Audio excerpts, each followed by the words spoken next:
Hello, everyone. Welcome back to the Money Talks College Walks podcast, where we can help turn financial stress into academic success. My name is JJ, and I am the host of this podcast series and a specialist in 529 college savings plans. This podcast series will walk you through various topics on saving for college and college admissions in general. In today's episode, we'll be simplifying the 529 college savings plan question of what can you use it for? So, grab a cup of coffee, sit back, and let's dive into the world of 529 plans. As a reminder, a 529 college savings plan is a tax-advantaged investment account designed to help families save for future higher education expenses. To dive deeper into what a 529 plan is, please check out our first Money Talks College Walks podcast, What is a 529 investment plan? Now that we had a quick reminder of what a 529 plan is, let's discuss what you can use it for. First and foremost, 529 plans can be used to cover tuition at eligible colleges and universities. Wondering what an eligible college or university is?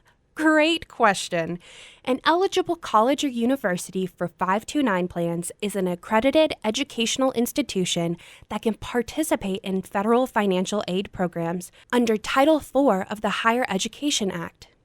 Long story short, if you would like to verify if your college or university is eligible for 529 plan expenses, you can search the Federal School Code list on the U.S. Department of Education's website, or you can contact the institution's financial aid office to confirm its eligibility. 529 savings programs allow you to use funds for a wide range of other educational expenses. While a prepaid 529 plan will pay for tuition at eligible institutions, a 529 investment plan account can cover expenses like room and board, fees, books, and other qualified expenses, in addition to tuition. Whether you're living on campus or off campus, your 529 plan can cover the cost of housing and meal plans. It also can cover books and supplies needed for school. From textbooks to course materials, a 529 plan can help you pay for all qualified expenses. Additionally, it can cover computers and related technology when purchased for and used by the student. Whether you need a new laptop, a printer, or even internet access, a 529 plan can help. There are so many other expenses that 529s can cover. Let's talk about some of the lesser-known ones. Did you know that you can use your 529 plan to fund education at international schools too? Many accredited foreign institutions are eligible. To find out if the school you're considering is eligible, just like with U.S. colleges and universities, check the Federal School Code list on the U.S. Department of Education's website. And just remember, for any reason at any time, you can withdraw the funds. I always say it is your money, so it is your choice on how to use it. The funds saved in a 529 account belong to the account owner, so the account owner always has discretion over the funds. However, if you choose to withdraw the funds for non-qualified expenses, be aware that you'll likely have to pay income tax and a 10% penalty on the earnings portion of the withdrawal. The versatility of 529 plans extends even beyond higher education. Here are a couple of other ways you can use your 529 plan funds. You can use up to $10,000 per year per beneficiary to cover tuition expenses at private, public, or religious kindergarten through 12th grade schools. However, keep in mind that not all states conform to this federal provision, so make sure to check your state's specific regulations. Not only that, you can use your 529 plan to pay off a portion of your student loans, up to a lifetime limit of $10,000 per beneficiary.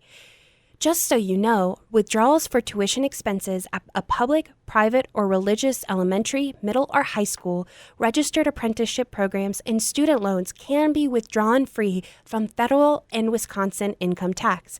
If you are not a Wisconsin taxpayer, these withdrawals may include recapture of tax deduction, state income tax, as well as penalties. You should talk to a qualified professional about how tax provisions affect your circumstances. Additionally, some states allow 529 plan funds to be used for continuing education courses, professional development, or even enrichment classes for retirees at eligible educational institutions, and you don't even need to be seeking a degree. Check with your plan provider and state regulations to see if this option is available to you. As we mentioned earlier, 529 plans aren't just for traditional college education. They can also be used for apprenticeships and trade schools. Let's get deeper into these options and how you can use your 529 plans for them. That's right. For those pursuing a career through an apprenticeship like electrician, plumber, or iron worker programs, a 529 plan can help cover related expenses like tuition, textbooks, and necessary equipment or tools. However, it's important to note that apprenticeship programs must be registered and certified with the Secretary of Labor under the National Apprenticeship Act in order for them to be considered a qualified expense. Additionally, you can use your 529 plans at a technical school like programs for culinary arts, engineering, medical technology, or cosmetology. The institution must be accredited and eligible to participate in federal financial aid programs. This includes tuition, books, supplies, and even room and board if the student is enrolled at least half-time. By using your 529 plan for apprenticeships and trade schools, you're investing in valuable career paths that can lead to a bright future without the potential of incurring significant student loan debt. One question that I get a lot is what happens if I don't use all the funds saved in my 529 plan? It is certainly possible that you might have leftover funds in your 529 plan. Just to reiterate, it's your money, so it's your choice on how to use it. So, what can you do with unused funds? Here are some options. First, you can change the beneficiary on the account. If you have other eligible family members who can benefit from the funds, you can change the beneficiary to help them with their future or current education expenses. Secondly, you can save the funds for later. If the original beneficiary decides to pursue further education later on, like a graduate degree, you can use the remaining funds to cover those costs. And don't forget about saving for your future grandchildren's education. Woo-wee! That was a lot of information in today's episode. Today we explored the many ways you can use a 529 college savings plan to fund a variety of educational endeavors.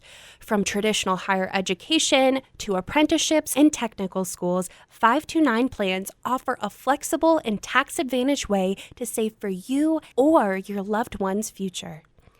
As we wrap up, remember to research your options, consult with a financial advisor if needed, and stay informed about changes in 529 plan regulations. By doing so, you'll be well equipped to make the most of your 529 plan and help set yourself or your beneficiary on the path to a successful educational journey. Thanks for listening. Check out our other episodes for more information on saving for college. Have a great day!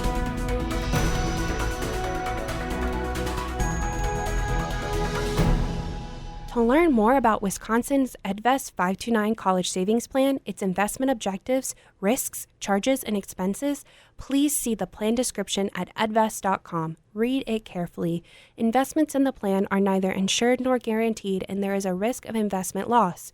If the funds aren't used for qualified higher education expenses, a federal 10% penalty tax on earnings, as well as federal and state income taxes may apply.